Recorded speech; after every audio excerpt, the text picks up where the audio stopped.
Wow, Eddie, I'm just blown away. Thank you to each and every one of our esteemed speakers, audience members, supporters, colleagues. These past 3 days have been nothing short of humbling and inspiring. We are just so grateful for the continued support as we work to overcome the crisis of social isolation and loneliness. Clearly, this is a collaborative local, national, and global effort. And that's exactly what we did this week, I believe. We moved the needle.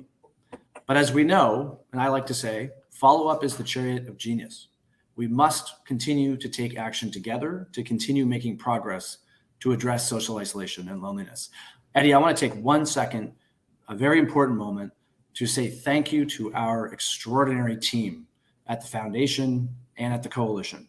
As you all know, we have an incredibly talented, dedicated, innovative, and passionate team at both the Foundation and the Coalition. Jillian, Meg, Deneen, Debbie, Rachel, Abigail, Tyra, Shannon, Sandy, and Sharon, and many others across our team. Thank you so, so much for your tireless efforts to make this event a truly great success. Eddie, over to you.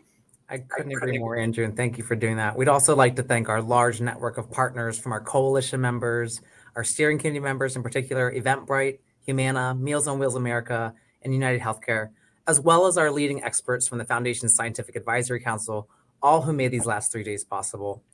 Yesterday and the day before, we honed in on policy and practice. Today, we looked at places and settings where isolation and loneliness need to be addressed, and the environments that allow for meaningful connection and relationships to thrive.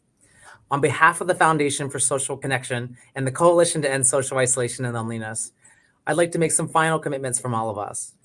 We commit, as Andrew mentioned earlier, to continue to build the award for community leadership in honor of our dear late colleague, Marcia Slater Johnson, which will allow changemakers to continue to foster connection and build resilient, healthy populations at the community level.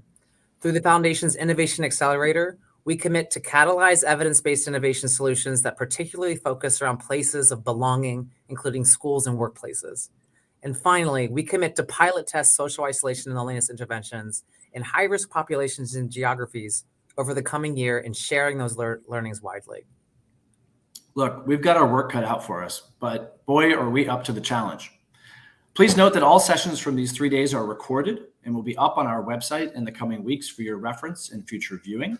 If you pre-registered for day 3 of Big Talk with Kalina Silverman, you should see that option appear when you navigate to the Sessions tab, as you all know now, on the left side of your window. If you weren't able to get to a spot this time around, stay tuned for future Big Talk opportunities. Look, thank you again for joining us this week at our 3rd annual End Social Isolation and Loneliness Action Forum. We look forward to seeing you in person at our 2023 Action Forum. Details to follow, but most importantly, we look forward to continuing our efforts with each of you in order to together build a healthier, more connected society and end social isolation and loneliness. Thank you so, so much.